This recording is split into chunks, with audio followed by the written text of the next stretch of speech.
अभी तक हमने एक्सेप्शन के बारे में देखा था और फिर रन टाइम स्टैक मैकेनिज्म हमने देखा था और डिफ़ॉल्ट एक्सेप्शन हैंडलर के बारे में भी हमने जान लिया था। हमने ये जान लिया था कि किस तरीके से डिफ़ॉल्ट एक्सेप्शन हैंडलर है वो जो एक्सेप्शन है उसको आइडेंटिफाई करता है और उसके बारे में जो इन्फॉर्मेशन है वो किस वे में दिखाता है, वो वे भी हमने पिछली बार जो प्रीवियस क्लास थी उसमें हमने देखा था। अब आपको ये भी मैंने पहले बताया था कि हर एक एक्सेप्शन को हैंडल करने के लिए एक क्लास बनाई गई है, ठीक है। तो इस लेक्चर में हम उन्हीं क्लासेस के बारे में जानकारी रखेंगे या उनके बारे में डिस्कस करेंगे कि कौन कौन से क्लासेस हैं, टॉप मोस्ट क्लास कौन सी है, मतलब पेरेंट क्लास कौन सी हैं, उसके चाइल्ड कौन कौन से हैं, इन सब के बारे में हम यहाँ पर डिस्कस करेंगे। तो देखिए यहाँ पर अगर हम एक्सेप्शन हैंडलिंग की क्लासेस की जो एक्सेप्शन हायरार्की की अगर हम बात करें, क्लासेस की जो हायरार्की है उसकी बात करें, तो ये सब आपको पता ही होगा कि सबसे टॉप लेवल की जो क्लास होती है हर एक क्लास की, एक्सेप्शन ही नहीं, जावा की हर एक क्लास की जो पेरेंट क्लास होती है बाय डिफॉल्ट कौन सी होती है, ऑब्जेक्ट क्लास होती है। तो ऑब्जेक्ट क्लास के बारे में अगर आपसे ये पूछ लिया जाए कि भाई कौन सी क्लास है जो कि हर एक क्लास की पेरेंट क्लास है, तो तुम ऑब्जेक्ट क्लास बताओगे। तुमसे पूछेगा अगर थ्रोएबल की जो पेरेंट क्लास है वो कौन सी होगी, तो वो भी ऑब्जेक्ट ही होगी, ठीक है। लेकिन एक्चुअल में माना जाए सिर्फ और सिर्फ अगर हम एक्सेप्शन हायरार्की की बात करें तो एक्सेप्शन हायरार्की के केस में जो टॉप लेवल की जो क्लास होती है वो थ्रोएबल ही होती है, ठीक है। यानी सबसे ऊपर की जो क्लास होती है वो थ्रोएबल होती है और थ्रोएबल क्लास के दो चाइल्ड होते हैं, एक एक्सेप्शन और एक एरर। दो क्लासेस होती हैं जो थ्रोएबल के अंडर में रहती हैं, ठीक है। तो जो रूट क्लास है या पेरेंट क्लास है वो कौन सी है, थ्रोएबल क्लास है। कह रहा है कि throwable acts as a root for exception hierarchy. कह रहा है कि थ्रोएबल जो है वो रूट की तरह एक्ट करता है, ठीक है। किस केस में, एक्सेप्शन हायरार्की के केस में, ठीक है। नेक्स्ट कर है throwable class contains the following two childs, दो चाइल्ड कंटेन करता है, पहला एक्सेप्शन और दूसरा कौन सा, एरर, ठीक। अब जो एक्सेप्शन क्लासेस हैं वो क्लासेस हैं जो कि रन टाइम पर आपको अकर होंगी। वैसे तो दोनों ही रन टाइम पर ही अकर होती हैं, ठीक है। लेकिन ये एक्सेप्शन जो होती है, एक्सेप्शन की जितनी भी सब क्लासेस हैं वो सब रिकवरेबल क्लासेस होती हैं। रिकवरेबल का मतलब उनका कोई ना कोई सोल्यूशन जो है हम निकाल लेते हैं, ठीक है। लेकिन जो एरर है, अगर एरर टाइप का अगर कोई भी एक्सेप्शन हमारे पास आ जाता है, यानी कि एरर क्लास की चाइल्ड, खूब सारी चाइल्ड क्लासेस में भी आपको दिखाऊंगा, ठीक है। अगर उस तरह का कोई हमारे पास एक्सेप्शन आ जाता है तो उसकी रिकवरी नहीं कर सकते। उस केस में तो आपका प्रोग्राम जो है वो एबनॉर्मली टर्मिनेट होना ही होना है, ठीक है। तो देखिए यहां पर क्या दे रहा है, exception most of the cases exceptions are caused by our program and these are recoverable. यानी कि कहीं ना कहीं हमारे प्रोग्राम की वजह से हमने कोई कोड ऐसा लिख दिया जिस कोड की वजह से वो एक्सेप्शन आ गया हो, ठीक है, और उनको हम क्या कर सकते हैं, उनको हम रिकवर कर सकते हैं। लेकिन एरर के केस में क्या होता है, most of the cases errors are not caused by our program. Errors हमारे प्रोग्राम की वजह से कॉज नहीं होते हैं, यानी अकर नहीं होते हैं। These are due to lack of system resources and these are non recoverable. कह रहा है कि सिस्टम रिसोर्सेज की वजह से हो जाता है। जैसे चलते चलते मान लो आपकी सिस्टम का कोई हार्डवेयर क्रैश कर गया, ठीक है, या फिर मेमोरी भर गई, इस तरह के जो है उनके ऊपर हमारा कहीं कोई बस नहीं है, ठीक है, और ना ही उसकी कोई रिकवरी कर सकते हैं। अभी मेमोरी भर गई, उसकी हम क्या रिकवरी करेंगे, रन टाइम पे उसकी मेमोरी को हम कैसे एक्सटेंड कर सकते हैं, जो मेमोरी उसकी इतनी है, तो हार्डवेयर को हम कैसे ठीक कर सकते हैं, ठीक है। तो ये जो एरर, इस तरह के जो भी एक्सेप्शंस आते हैं, एरर क्लास के जो एक्सेप्शंस है वो नॉन रिकवरेबल होते हैं और उसमें हमारी कोई गलती नहीं होती है। इसमें प्रोग्रामर की गलती हो सकती है कि प्रोग्रामर ने कोड कुछ ऐसा लिखा जिसकी वजह से एक्सेप्शन आ गया हमारे पास, ठीक है। तो अगर हम पूरी हायरार्की की बात करें तो पूरी हायरार्की आप देख लो, ऑब्जेक्ट क्लास तो है ही, थ्रोएबल क्लास जो टॉप मोस्ट क्लास होती है एक्सेप्शन हैंडलिंग की, इसकी दो क्लासेस है, एक तो एक्सेप्शन क्लास है और एक कौन सी क्लास है, एरर क्लासेस है। दो क्लास है, एक्सेप्शन एंड एरर, ठीक। अब एरर में आप देखोगे virtual machine error, linkage error और असर्शन एरर, ये अलग अलग तीन क्लासेस हैं। वर्चुअल मशीन एरर की भी पेरेंट चाइल्ड क्लासेस हैं दो, कौन सी, out of memory error, stack overflow error, यानी ये मेमोरी भर जाती है तो उस टाइम पर ये एरर आते हैं, ठीक है। तो एरर क्लास के जितने भी एरर्स अकर हो रहे हैं, एक्सेप्शंस अकर हो रहे हैं, उनके पीछे क्या लिखा हो रहा है, एरर लिखा हुआ आ रहा है, ठीक है। नॉन रिकवरेबल है, हमारा इनके ऊपर कोई कंट्रोल नहीं है, कोई बस नहीं है, ठीक है। अगर हम यहां पर बात करें एक्सेप्शन क्लास की, तो एक्सेप्शन क्लास के चाइल्ड कौन सा है, सबसे बड़ी तो रन टाइम एक्सेप्शन है, ठीक है। फिर आपका आईओ एक्सेप्शन हो गया, फिर आपका एसक्यूएल एक्सेप्शन हो गया, फिर आपका सर्वलेट एक्सेप्शन हो गया। ये सारी के सारी क्लासेस जो हैं ये किसकी चाइल्ड क्लासेस हैं, एक्सेप्शन क्लास की चाइल्ड क्लासेस हैं। अब रन टाइम एक्सेप्शन जो क्लास है इसकी और चाइल्ड क्लासेस हैं, ये सारी इसकी चाइल्ड क्लासेस हैं, जिसमें अर्थमेटिक एक्सेप्शन आ गया, नल पॉइंटर एक्सेप्शन आ गया, index out of bounds exception के दो आ गए हमारे पास, कौन सा, array index out of bounds और string index out of bounds. ये दोनों चाइल्ड क्लासेस हैं इसकी, index out of bounds exception की, ठीक है। फिर इलीगल आर्गुमेंट एक्सेप्शन आ गया, क्लास कास्ट एक्सेप्शन आ गया, इलीगल स्टेट एक्सेप्शन आ गया। इस तरीके से और भी बहुत सारी क्लासेस हैं जो कि रन टाइम एक्सेप्शन के अंडर में आती हैं, ठीक है। फिर आईओ एक्सेप्शन के अंडर में ईओएफ एक्सेप्शन यानी एंड ऑफ फाइल एक्सेप्शन हो गया, फाइल नॉट फाउंड एक्सेप्शन हो गया, इंटरप्टेड आईओ एक्सेप्शन हो गया, एसक्यूएल एक्सेप्शन हो गया, सर्वलेट एक्सेप्शन हो गया। ये सारे के सारे जो हैं ये पूरी की पूरी एक हायरार्की है। नॉर्मली जो क्वेश्चंस किए जाते हैं सबसे पहले टॉप मोस्ट के बारे में पूछ लिया जाता है, फिर ये पूछ लिया जाता है कि इनमें से कौन सी है जो कि एक्सेप्शन क्लास का चाइल्ड है, रन टाइम है, आईओ एक्सेप्शन है, कुछ उधर वर्चुअल मशीन एरर दे दिया उसमें आपको ढूंढ के बताना पड़ेगा। तो कुछ कुछ मेन क्लासेस जो यहाँ पर है सारे के सारे क्लासेस यहाँ पर आपको बता दी गई हैं, ठीक है। तो ये तो क्या थी कि ये हायरार्की थी। नेक्स्ट जो क्लास रहेगी उसमें हम लोग चेक्ड और अनचेक्ड एक्सेप्शंस के बारे में पढ़ेंगे। बहुत ही इंपॉर्टेंट टॉपिक है और इसके बारे में हम जानेंगे कब चेक्ड और कब अनचेक्ड एक्सेप्शंस क्या होते हैं और उनको हम कैसे यूज में ले सकते हैं, ठीक है, या उन दोनों के बीच में डिफरेंस क्या है, मेन डिफरेंस क्या है उनके बीच में, ये हम लोग जानेंगे। क्लियर है? Thank you. प्रीवियस लेक्चर में हमने जो एक्सेप्शन क्लासेस हैं उनकी हायरार्की देखी थी। इसमें हम लोग देखेंगे कि उन क्लासेस में से कौन सी क्लासेस चेक्ड क्लासेस हैं और कौन सी क्लासेस हैं वो अनचेक्ड क्लासेस हैं, ठीक है, उनके बारे में हम वहां पर जानेंगे। तो देखिए सबसे पहले चेक्ड और अनचेक्ड के बारे में हम लोग जान लेते हैं, ठीक है। जैसे मान लो कि कुछ क्लासेस ऐसी हैं जिनको हैंडल करना बहुत ज्यादा जरूरी हो जाता है, ठीक है, यानी कि वो क्लासेस जिनको कंपाइल टाइम पर कंपाइलर ये चेक करता है कि इनको हैंडल किया गया है या नहीं किया गया है। इसका मतलब कि जहां पर भी आपने उन क्लासेस को अगर काम में लिया है तो उस केस में आपके पास अगर चेक्ड एक्सेप्शन आने की संभावना है तो आपको वहां पर ट्राई और कैच ब्लॉक लगाना ही लगाना पड़ेगा। यानी कि इस चेक्ड जो एक्सेप्शंस होते हैं इन्हें हैंडल करना जरूरी है। अनचेक्ड एक्सेप्शंस को अगर आप हैंडल नहीं करते हो तो चल जाता है, लेकिन चेक्ड एक्सेप्शंस ऐसे होते हैं कि मैंडेटरी हो जाता है कि आप क्या करो, उसको या तो ट्राई कैच ब्लॉक से उसको क्या करो, हैंडल करो, या फिर थ्रोज के थ्रू आप उसको हैंडल करो। हैंडल करना जरूरी है। अगर कंपाइलेशन के टाइम पर कंपाइलर को अगर वहां पर ट्राई कैच ब्लॉक नहीं मिलता है तो उस केस में कंपाइलर आपको कंपाइलेशन के टाइम पर ही एरर दे देगा, ठीक है। अगर ये रन टाइम पर ही होंगे लेकिन इनको पकड़ा कहां जाएगा, कोड इनको कंपाइल टाइम पर ही कर लेगा, ठीक है। अनचेक्ड एक्सेप्शंस को कंपाइलर चेक नहीं करता है, ठीक है, वो रन टाइम पर ही होते हैं। अगर आपने हैंडल किया है तो ठीक है, अगर आपने हैंडल नहीं किया तो वो एबनॉर्मल टर्मिनेट हो जाएंगे, ठीक है। लेकिन चेक्ड का कुछ नुकसान है। क्या नुकसान है? जैसे मान लो कि यहां पर आपने क्या किया कि सबसे पहले जो डेटाबेस है, डेटाबेस मान लो कि आपके पास ये डेटाबेस है, ठीक है। अब इस डेटाबेस के साथ आपको क्या करना है कि कनेक्टिविटी करनी है। ये आपका डीबी है, डीबी के साथ आपको कनेक्ट करना है। तो आपने क्या किया, सबसे पहले तो आपने क्या किया, कनेक्शन बनाया, ठीक है, कनेक्शन ओपन किया, इस डेटाबेस के साथ कनेक्शन ओपन करा लिया। फिर आपने क्या किया, यहाँ पर जो भी डेटा आपको लेना था, ठीक है, उसके बाद क्या कर दिया, मैनिपुलेशन कर दिया। क्या कर दिया सर? मैनिपुलेशन कर दिया। मैनिपुलेशन के बाद आपने क्या कर दिया, आपको क्या करना है, कनेक्शन क्लोज कर देना है आपको, ठीक है। कनेक्शन क्लोज करने के पीछे की कहानी ये है कि मान लो कि ये डेटाबेस है, ये एक बार में 10 क्लाइंट्स को कनेक्ट कर सकता है, 10 क्लाइंट्स को ही डेटा प्रोवाइड करवा सकता है मान लो, ठीक है। अब क्या हुआ कि दिक्कत क्या हुई, दिक्कत ये हुई कि कनेक्शन आपका सक्सेसफुली ओपन हो गया, यानी कि आप इससे कनेक्ट हो गए। कनेक्ट होने के बाद मैनिपुलेट आप कर रहे हो डेटा के साथ, कोई कोड आपने यहां पर लिखा हुआ है। अब यहीं पर आपके पास क्या आ गया, कोई एक्सेप्शन आ गया। क्या आ गया आपके पास, कोई एक्सेप्शन आ गया। अब इस एक्सेप्शन को आपने क्या है कि हैंडल नहीं किया। क्या हुआ, इस एक्सेप्शन को आपने हैंडल ही नहीं किया, तो उस केस में क्या होगा, उस केस में आपका प्रोग्राम जो है वो अब नॉर्मली टर्मिनेट हो जाएगा, ठीक है। और ये जो कनेक्शन है, कनेक्शन जो है वो क्लोज नहीं हो पाएगा, क्योंकि यहां पर आया है तो यहीं से तो आपका प्रोग्राम टर्मिनेट हो जाएगा। तो ये लाइन तो चली नहीं, ये लाइन नहीं चली, तो कनेक्शन के टाइम पर जो आप लोगों के यहाँ पर जो कनेक्शन बना था वो कनेक्शन टूटा ही नहीं। 10 कनेक्शन ये एक साथ डेटाबेस कनेक्ट करवा सकता है, जिसमें एक ऐसा कनेक्शन है जो कि काम में भी नहीं आ रहा है, वो कनेक्टेड रह गया।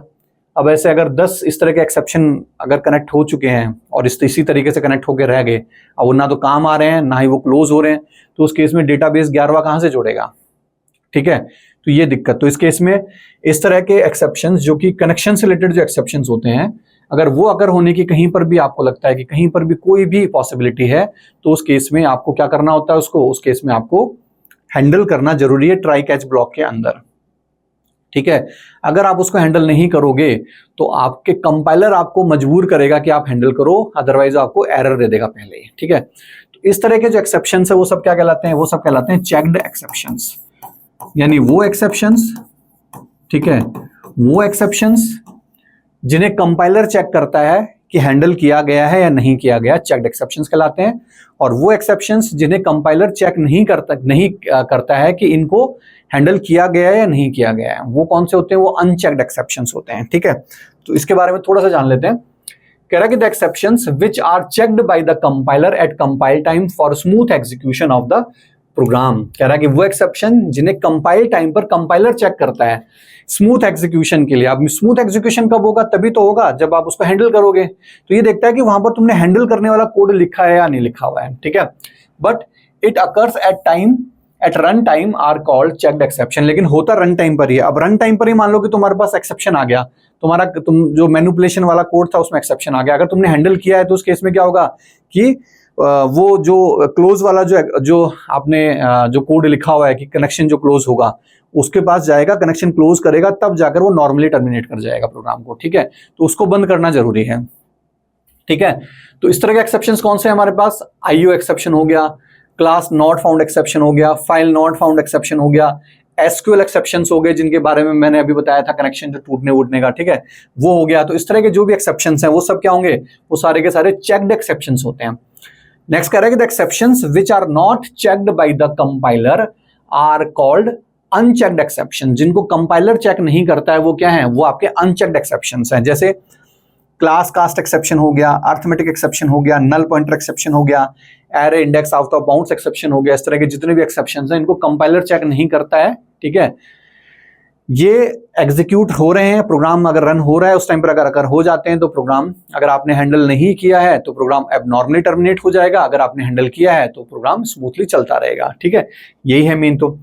लेकिन जो मैंने ये एग्जांपल बता रहा चेक्ड वाला, इससे क्या रहा था, किससे नुकसान हो रहा था, किसी थर्ड पार्टी को नुकसान हो रहा था। ठीक है, तो इनको हैंडल करना जरूरी है। नेक्स्ट कह रहा है run time exception and it's child classes. Run time exception की बात कर रहा है और इसकी चाइल्ड क्लासेस। देखो यहां देखो, रन टाइम एक्सेप्शन ये रहा, ठीक है, और इसकी जो चाइल्ड क्लासेस हैं वो ये रही। तो कह रहा है कि रन टाइम एक्सेप्शन और इसकी जितनी भी चाइल्ड क्लासेस हैं वो एरर, और इसकी चाइल्ड क्लासेस हैं वो, ये सब क्या है, ये सब है आपके अनचेक्ड एक्सेप्शन।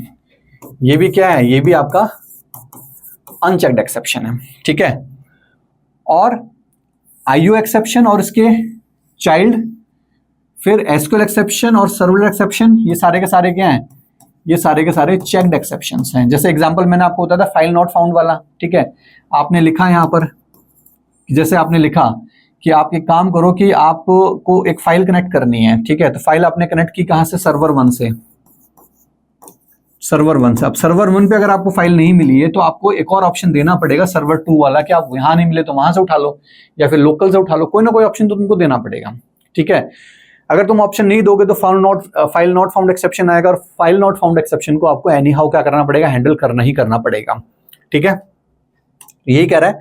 नेक्स्ट कह रहा है कि run time and it's child classes, error and it's child classes. Run time और एरर और उनकी चाइल्ड क्लासेस, ठीक है, वो सब क्या है, उनके लिए क्या कह रहा है कि are unchecked and all remaining are considered as checked classes. ठीक है, ये सब अनचेक्ड है, वो अनचेक्ड है, और बची हुई ये सारी की सारी क्या है, ये सारी की सारी चेक्ड है। ठीक है, ये सारी की सारी क्या है, चेक्ड है। कह रहा है कि वेदर एक्सेप्शन इज चेक्ड और unchecked compulsory it should occur at run time. चाहे कोई भी हो, अकर तो रन टाइम पर ही होगा, लेकिन only there is no chance of occurring any exception at compile time. Compile time पर कोई भी एक्सेप्शन अकर नहीं होता है। कंपाइल टाइम पर चेक किया जाता है वो भी चेक्ड एक्सेप्शन को, कि उसको हैंडल किया गया है या नहीं किया गया।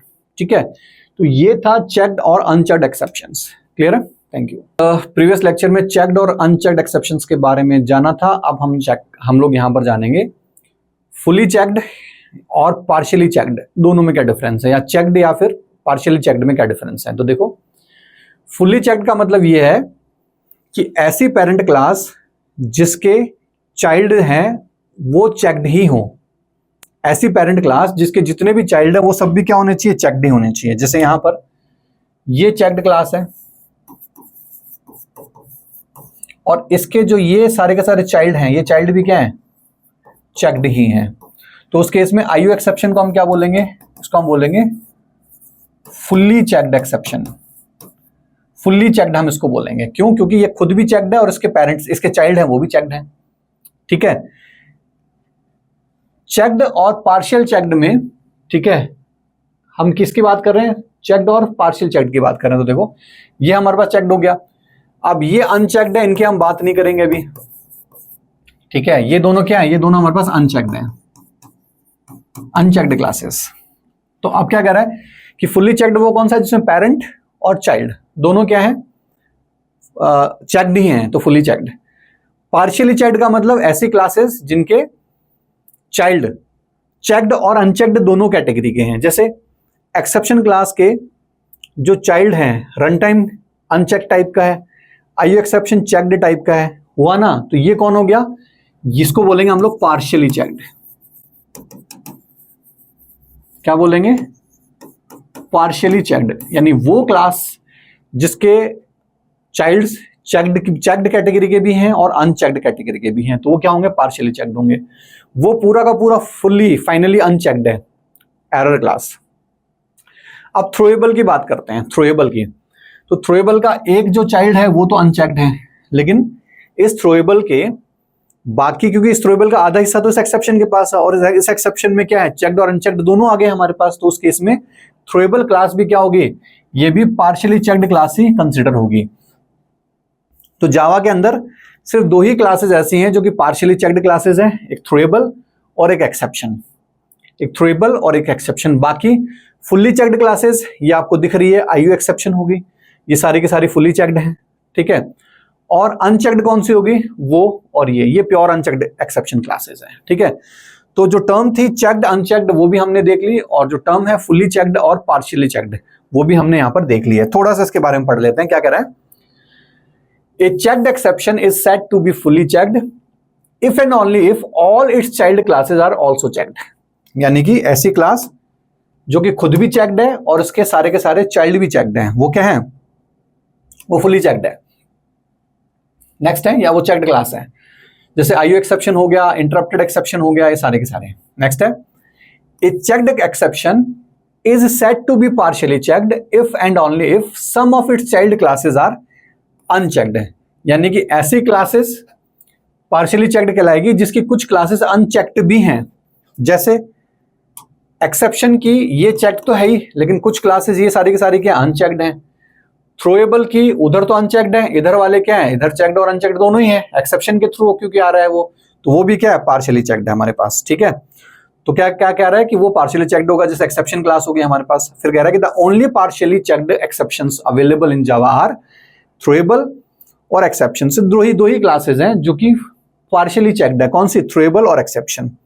ठीक, अब यहां पर पूछा गया कि इनमें से कौन सा है जो कि चेक्ड है। रन टाइम देख लो, अनचेक्ड है हमारे पास, चेक्ड नहीं है। एरर हमारे पास अनचेक्ड है। आईयू एक्सेप्शन चेक्ड है। एक्सेप्शन जो है हमारे पास ये क्या है, ये पार्शियली चेक्ड है, क्योंकि एक्सेप्शन के अंडर में ये भी आता है और ये भी आता है। अब ये अनचेक्ड हो गया, ये चेक्ड हो गया, इसका मतलब पार्शियली चेक्ड हो गया। ठीक है, इंटरप्टेड एक्सेप्शन फुल्ली चेक्ड हो गया, क्योंकि ये किसके अंडर में आता है, ये आपके आईयू के अंडर में आता है। जैसे इधर हम लोग देखेंगे यहाँ पर इंटरप्टेड आईयू एक्सेप्शन जो हमारे पास आ गया यहाँ पर।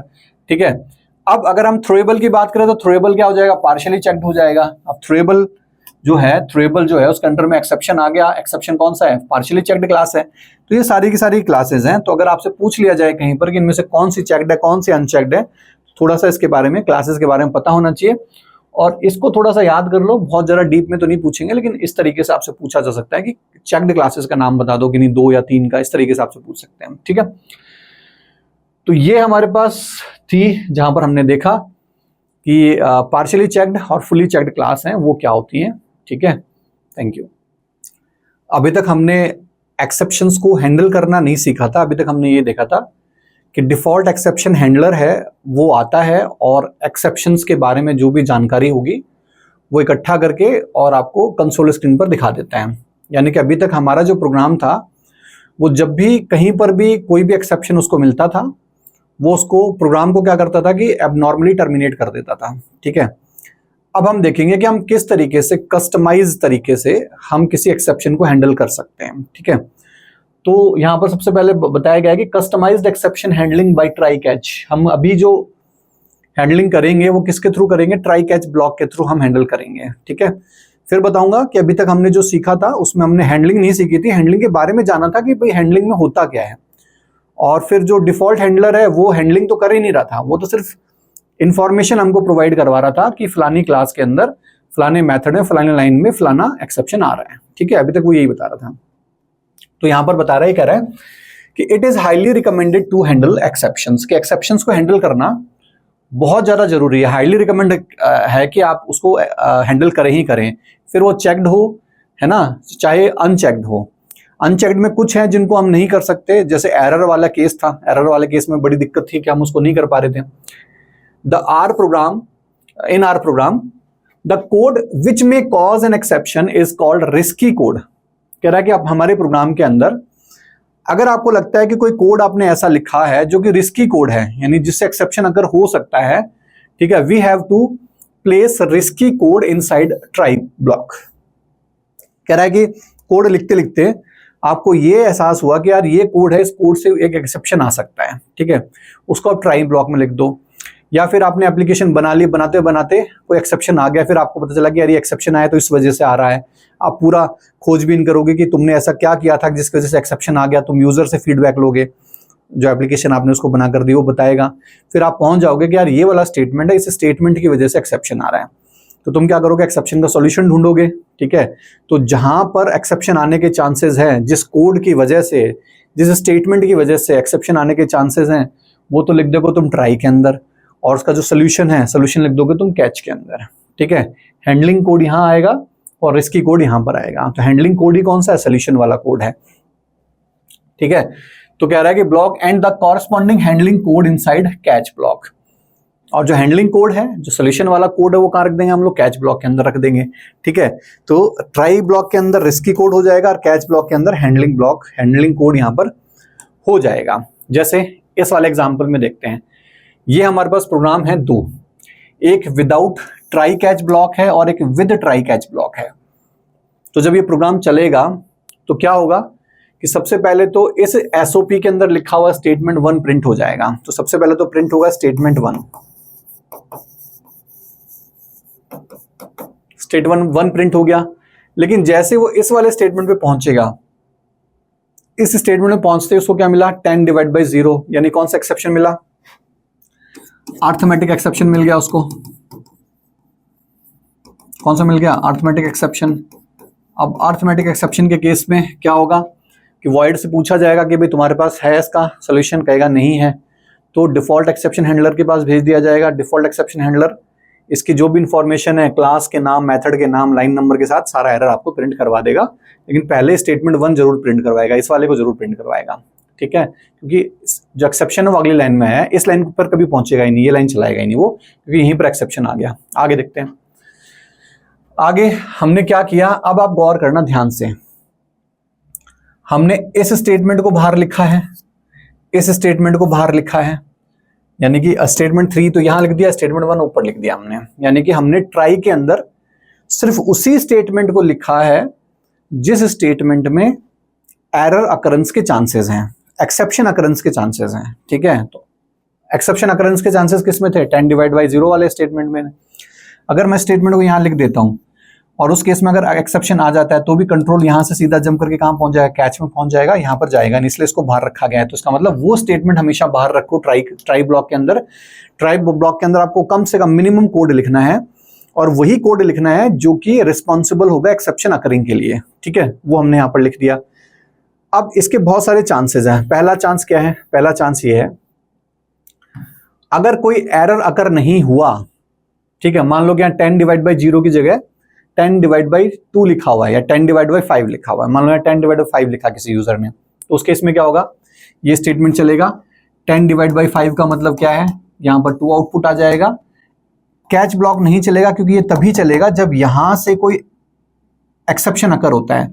अगर एक्सेप्शन अकर हुआ तो इधर चलेगा, अदरवाइज नहीं तो नहीं चलेगा। अभी फिलहाल 10/5 है तो एक्सेप्शन अकर नहीं हुआ तो बाहर आएगा, ठीक है, इधर, और इसको प्रिंट करवा देगा, ये नहीं चलाएगा। लेकिन फिलहाल हमने जो कोड लिखा है उसके अकॉर्डिंग क्या हो रहा है, यहाँ पर एक्सेप्शन अकर हो रहा है, तो सबसे पहले तो ये चलेगा।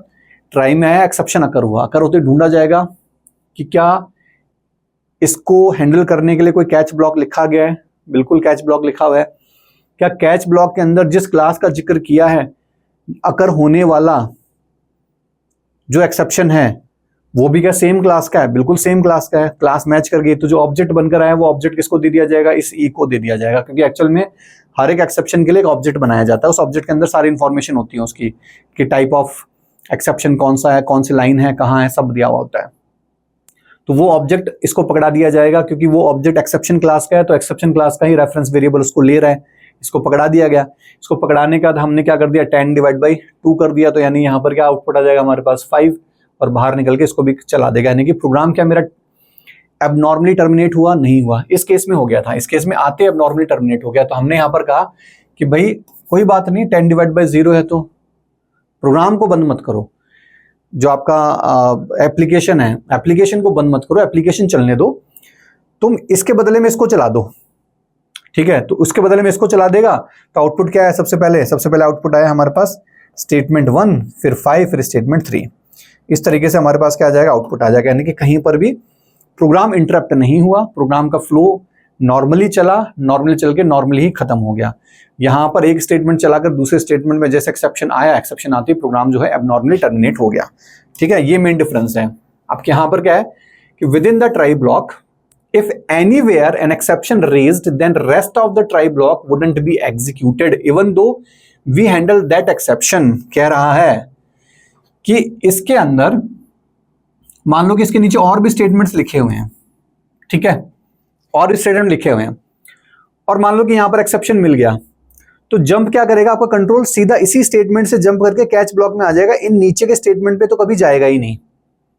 यही कहना चाह रहा है कि अगर किसी ट्राई ब्लॉक के अंदर आपने मल्टीपल स्टेटमेंट्स लिखे हुए हैं और अगर कहीं पर भी एक्सेप्शन अकर हो गया, तो हो सकता है कि कुछ स्टेटमेंट्स उस अकरेंस वाले स्टेटमेंट के नीचे लिखे हुए हों, वो स्टेटमेंट कभी नहीं चलेंगे। इसके ऊपर वाले तो चल जाएंगे, लेकिन इसके नीचे वाले स्टेटमेंट कभी नहीं चल पाएंगे, ठीक है। तो यही कह रहा है, फिर से पढ़ो क्या कह रहा है कि with in try block if anywhere an exception raised, then rest of the try block wouldn't be executed। जो बचा हुआ ट्राई ब्लॉक है, यानी कि उस स्टेटमेंट के नीचे बचे हुए जितने भी स्टेटमेंट्स हैं, ठीक है, उनके साथ क्या होगा, वो एग्जीक्यूट नहीं होंगे, even though we handled and that exception, चाहे हमने एक्सेप्शन को हैंडल ही क्यों ना किया हो। यहां पर हमने हैंडल तो किया है, ट्राई कैच लिखा तो हुआ है, तो वो क्या करेगा, इसके बदले में कैच में चले जाएगा, वो तो अपना काम करेगा ही, लेकिन इन नीचे वालों को नहीं चलने देगा, ठीक है। तो क्या कह रहा है कि hence we have to place or take only risky code inside try and length of the try block should be as less as possible। कह रहा है कि तुम इसके अंदर वही कोड लिखो जो कि तुमको रिस्की लगता है, कम से कम कोड लिखो।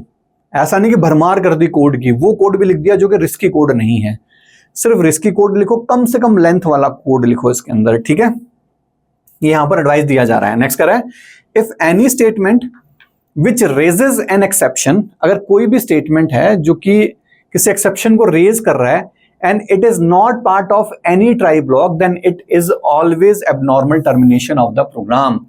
कह रहा है कि अगर कोई ऐसा स्टेटमेंट है जो कि एक्सेप्शन को रेज कर रहा है और उसको आपने ट्राई ब्लॉक में भी नहीं लिखा, तो उस केस में भी क्या होगा, हमेशा प्रोग्राम एबनॉर्मल टर्मिनेट होगा। कह रहा है कि मान लो कि यहां पर भी मैं क्या लिख देता हूं, 10/0 लिख देता हूं, तो उस केस में इस वाले को तो इस कैच ने हैंडल कर लिया, इस वाले को कौन हैंडल करेगा, ठीक है। तो बोला कि चाहे ट्राई कैच ब्लॉक आपने लिखा है, उसके बावजूद भी अगर आपने कहीं बाहर किसी और कोई और स्टेटमेंट है जो कि एक्सेप्शन रेज कर रहा है, एक्सेप्शन अकर कर रहा है, तो उस केस में उसको हैंडल करने वाला नहीं है कोई भी, तो भी आपका प्रोग्राम क्या हो जाएगा, एबनॉर्मली टर्मिनेट हो जाएगा, ठीक है। This may be a chance of raising an exception inside catch finally block also in addition to try block, ठीक है। कह रहा है कि हो सकता है कि तुमने यहां पर भेजा, यहां से यहां भेज दिया, बोले तुम सोल्यूशन बताओ, हो सकता है कि तुमने यहां जो सोल्यूशन लिखा है वो सोल्यूशन ही कोई एक्सेप्शन फेंक दे, या बाहर लिखा हुआ कोई स्टेटमेंट एक्सेप्शन फेंक दे। एक फाइनली ब्लॉक हमारे पास होता है, आगे हम पढ़ेंगे, इसके नीचे लिखा जाता है कि हो सकता है कि वो फाइनली ब्लॉक ही कोई एक्सेप्शन फेंक दे। ठीक है, तो जरूरी नहीं कि ट्राई कैच ब्लॉक आपने लिखा है तो सारे के सारे एक्सेप्शन से उठा लेगा, वो सिर्फ वो एक्सेप्शन उठाएगा जिसके लिए तुमने उसको लिखा हुआ है, जिसको तुमने उसके लिए बनाया हुआ है। ठीक है, और वैसे अगर उठाएगा भी तो उनके बारे में भी हम जानेंगे किस तरीके से क्या क्या उठाएगा, वो हम आगे देखेंगे। ठीक है, तो ये क्या था कि ये हमने देखा था कि किस तरीके से ट्राई कैच ब्लॉक की क्या रोल होता है, किस तरीके से वो हैंडल करते हैं एक्सेप्शंस को, किस तरीके से आपके प्रोग्राम को एबनॉर्मली टर्मिनेट होने से रोकते हैं, बचाते हैं। दोनों एग्जांपल हमने देखे थे, एक जिसमें ट्राई कैच ब्लॉक नहीं था तो प्रोग्राम था वो एबनॉर्मली टर्मिनेट हो गया था, दूसरे केस में प्रोग्राम एबनॉर्मली टर्मिनेट नहीं हुआ था। क्लियर है? Thank you. इस लेक्चर में हम देखेंगे कि ऐसे कौन कौन से मेथड्स होते हैं जो एक्सेप्शन से रिलेटेड इंफॉर्मेशन को प्रिंट करवाने के लिए रिस्पॉन्सिबल होते हैं कंसोल स्क्रीन के ऊपर। ठीक है, जैसे हमने डिफॉल्ट जो एक्सेप्शन हैंडलर है उसके बारे में पढ़ा था। तो डिफॉल्ट एक्सेप्शन हैंडलर किस फॉर्मेट में देता है कि सबसे पहले तो वो उसके बारे में, एक्सेप्शन के बारे में डिटेल देता है। ठीक है, फिर उसका पूरा डिस्क्रिप्शन देता है, और उसके बाद वो जो मेथड का जो ट्रेस था, ठीक है, यहाँ पर लिखा हुआ है स्टैक ट्रेस जो था, स्टैक ट्रेस के अकॉर्डिंग जो सीक्वेंस था उस सीक्वेंस के according line number, class, method सारा आपको बता देता है कि कहाँ कहाँ से होकर ये एक्सेप्शन गुजरा है। ठीक है, तो इस तरह के अलग अलग मेथड्स हैं, सबका प्रिंट करवाने का पैटर्न अलग अलग है, क्योंकि कंसोल पर अगर कुछ चीज़ प्रिंट हो रही है तो उसके लिए इंटरनली कोई ना कोई मेथड ऐसा बनाया होगा जो कि रिस्पॉन्सिबल होगा। तो टोटली जावा के अंदर एक्सेप्शन हैंडलिंग से रिलेटेड अगर कोई भी इंफॉर्मेशन कंसोल पर प्रिंट करवानी है तो उसके लिए हमको 3 मेथड्स प्रोवाइडेड हैं, और ये तीनों के तीनों मेथड्स हैं जो थ्रोएबल क्लास के मेंबर्स हैं। हमने पढ़ा था कि थ्रोएबल क्लास कौन है? पेरेंट क्लास है सारी एक्सेप्शन क्लासेस की। इसका मतलब क्या है कि जितनी भी एक्सेप्शन क्लासेस हैं वो सब के सब इन तीनों मेथड्स को यूज कर सकते हैं, इसलिए तो उसको पेरेंट बनाया, क्योंकि उसके अंदर बने गए जितने भी मेथड्स हैं उन सबको नीचे लिखी गई सारी की सारी क्लासेस काम में ले सकती हैं।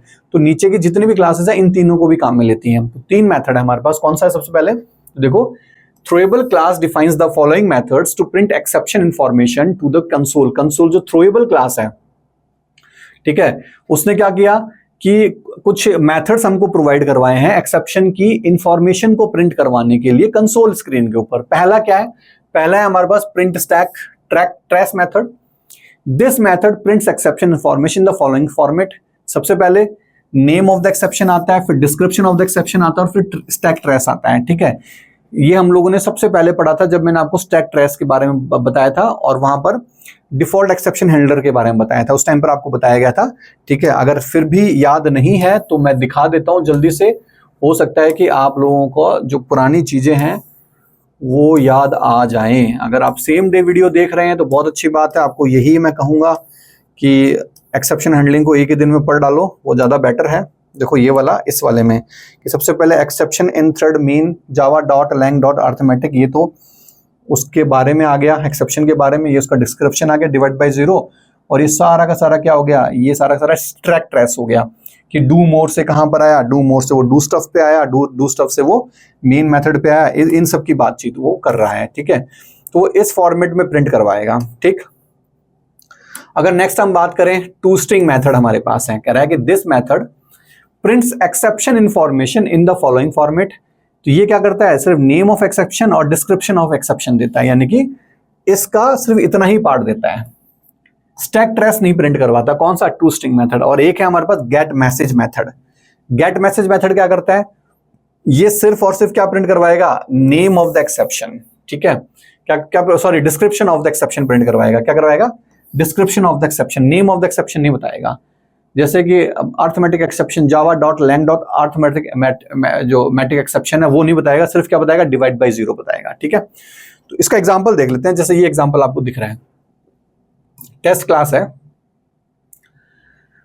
मेन मेथड हमने यहां पर बना रखा है, इसके अंदर एक ट्राई ब्लॉक है और एक कैच ब्लॉक है। कैच ब्लॉक के अंदर हमने तीनों मेथड्स को लिख लिया। हमने लिखा e dot print stack print trace. E किसका ऑब्जेक्ट है? अर्थमेटिक एक्सेप्शन का, और अर्थमेटिक एक्सेप्शन का ऑब्जेक्ट इन तीनों को काम में ले सकता है, क्योंकि अर्थमेटिक की पेरेंट क्लास कौन है? थ्रोएबल है, थ्रोएबल के मेथड्स हैं, काम में ले सकता है, कोई दिक्कत नहीं है। ठीक है, तो system dot out dot println में हमने क्या लिखा? 10 डिवाइड बाय 0, यानी कि एक्सेप्शन अकर होते कंट्रोल इधर घुसेगा, इधर घुसते क्या कहेगा? ई डॉट प्रिंट स्टैक ट्रेस, यानी कि तुम अपने स्टाइल में प्रिंट कराओ। तो इसका स्टाइल क्या है? इसका स्टाइल ये है कि सबसे पहले तो ये क्या करेगा? सबसे पहले तो प्रिंट करवाएगा डिस्क्रिप्शन, यही है डिस्क्रिप्शन ऑफ एक्सेप्शन का डिस्क्रिप्शन प्रिंट करवाएगा। तो डिस्क्रिप्शन में क्या प्रिंट करवाएगा, java.lang.arithmetic_exception डिवाइड बाई 0, ठीक है, ये हो गया। फिर at test main test dot Java 6 number line में टेस्ट जो मेन मेथड है टेस्ट क्लास का, उसके अंदर ये सारा का सारा हो रहा है, यानी सारी इंफॉर्मेशन दे देगा, किस मेथड में हुआ, किस क्लास में हुआ, सब कुछ बता देगा, ठीक है। दूसरा जो मेथड है हमारे पास print Elon method, print LN नहीं है ये, हमारे पास है टू स्ट्रिंग मेथड होगा, टू स्ट्रिंग मेथड है, ठीक है।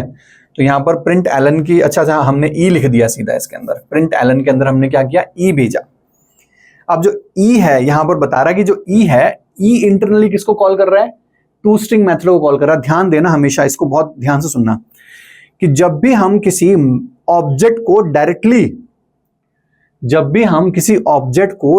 प्रिंट करवाते हैं, वो इंटरनली टू स्ट्रिंग मेथड को ही कॉल करता है। वो क्या करता है, इंटरनली टू स्ट्रिंग मेथड को ही कॉल करता है। इसमें हुआ क्या है कि जब ये वाला एक्सेप्शन अकर हुआ होगा तो ये जिस भी किसी एक्सेप्शन क्लास का है, उस क्लास का क्या बना देगा, ऑब्जेक्ट बना देगा। अब ये किस क्लास का एक्सेप्शन हुआ है, अरिथमेटिक क्लास का, तो इस ऑब्जेक्ट का रेफरेंस किसको दे दिया जाएगा, इस ई को दे दिया जाएगा। इस ऑब्जेक्ट के अंदर सारी इंफॉर्मेशन है कि भाई कौन सी लाइन में आया, किस तरीके से आया, कौन सा आया, सब इसके पास पड़ा हुआ है। अब ई को हम प्रिंट करवा रहे हैं, तो ई के अंदर क्या पड़ा हुआ है, ई के अंदर इसकी इंफॉर्मेशन तो पड़ी हुई है सारी की सारी, तो वो इंफॉर्मेशन इंटरनली प्रिंट एलन के अंदर, चाहे किसी क्लास का, स्टूडेंट क्लास हो गया, टीचर क्लास हो गया, ए क्लास, बी क्लास, सी क्लास, किसी का भी अगर आप रेफरेंस वेरिएबल लिख दोगे, ठीक है, कहां पर, किसी system dot print Elon method जो है, out dot print Elon method, अगर उसमें आप लिख दोगे तो इंटरनली वो टू स्ट्रिंग मेथड को ही कॉल करता है। तो इंटरनली क्या कर रहा है, टू स्ट्रिंग मेथड को ही कॉल कर रहा है। तो ये किस स्टाइल में प्रिंट करवाएगा, java.lang.arithmetic_exception डिवाइड बाई 0। ये वाली जो है, कौन सा वाला, जो स्टैक ट्रेस वाला है, वो ये खा गया, इसने वो प्रिंट नहीं करवाया है, ठीक है। नेक्स्ट क्या करें, नेक्स्ट में हमने क्या प्रिंट करवाया, e.getMessage, क्या लिखा हमने, e.getMessage। e.getMessage का मतलब अब ये सिर्फ और सिर्फ क्या प्रिंट करवाएगा, डिवाइड बाई 0, सिर्फ इतना ही प्रिंट करवाएगा। तो तीनों में यही डिफरेंस है। ज्यादा एलोबरेटेड आपको चाहिए कि भाई कहां कहां हो रहा है, क्या क्या कांड हो रहे हैं, तो ये सारा का सारा बता देगा। ये सिर्फ एक्सेप्शन के बारे में बताएगा, और ये सिर्फ ये एक्सेप्शन की सिर्फ डिस्क्रिप्शन बताएगा कि कौन सा है, डिवाइड बाई 0, ठीक है। तो ये अलग अलग तरीके हैं जिन तरीकों से हम क्या कर सकते हैं, हम कोई भी एक्सेप्शन है उससे रिलेटेड इंफॉर्मेशन प्रिंट करवा सकते हैं। तो कह रहा है कि default exception handler internally uses print stack trace. जो डिफॉल्ट एक्सेप्शन हैंडलर है इंटरनली किसको करता है, प्रिंट स्टैक ट्रेस जो है, इसको वो यूज में लेता है, तभी तो इस स्टाइल में करवाता है प्रिंट, अभी जस्ट तुमको दिखाया था खोल के, ठीक है। To print exception information to the console, ठीक है। इसका बता ही दिया कि जब हम किसी भी प्रिंट एलन मेथड में डायरेक्टली किसी रेफरेंस वेरिएबल को डालते हैं तो वो internally dot to string method को ही कॉल करता है, ठीक है। समझ में आ गया। तो ये था तरीके, वेज कि आप किस तरीके से किसी एक्सेप्शन की इंफॉर्मेशन कंसोल के ऊपर प्रिंट करवा सकते हो। आपकी हेल्प करता है बहुत ज्यादा, सबसे ज्यादा हेल्प तो यही करता है जो आपको क्लास भी बताता है, मेथड भी बताता है, लाइन नंबर भी बताता है कि यहाँ से आपका जो भी जो कल्प्रिट है वो यही है, यहीं से आपको इसका सोल्यूशन मिलेगा, ठीक है। Thank you.